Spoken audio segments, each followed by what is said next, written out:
Hello guys, तर आजच्या ब्लॉगची सुरुवात होती आज रात्रीपासून आणि आम्ही इथे रेडी होऊन निघालो आहे मामाकडे. सो बेसिकली मामाने नवीन घर घेतलं आहे, त्यासाठी आम्ही मामाकडे चाललो आहे. आणि जेव्हा मला काही सुचत नाही मी हाच टॉप आणि ही जीन्स वेअर करते बिकॉज मला खूप जास्त कम्फर्टेबल वाटतं त्यात. त्यानंतर आम्ही निघालो स्टेशनला, रिक्षा पकडली आणि पटकन स्टेशनला पोहोचलो तर ट्रेन आमची खूप लेट होती. सो आम्ही स्टेशनवरच टाईमपास करत होतो.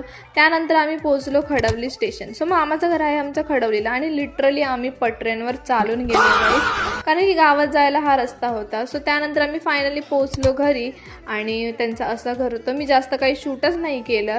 मग आम्ही फ्रेश झालो, चेंज वगैरे केला आणि बाहेर बसलो होतो.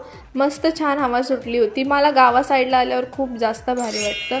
मग जरा वेळ बाहेर बसलो आणि मग जेवायला गेलो घरात.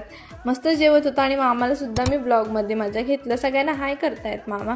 त्यानंतर आम्ही रात्री ही खीर खाल्ली जी मामीने बनवली होती आणि मग नंतर पुन्हा बाहेर बसायला गेलो. सो असा टाईमपास करत होतो आम्ही रात्री बाहेर बसून. सो असा होता आजचा दिवस माझा गाईज. ब्लॉग आवडला असेल तर मला फॉलो करायला विसरू नका. भेटूयात नेक्स्ट ब्लॉगमध्ये. बाय.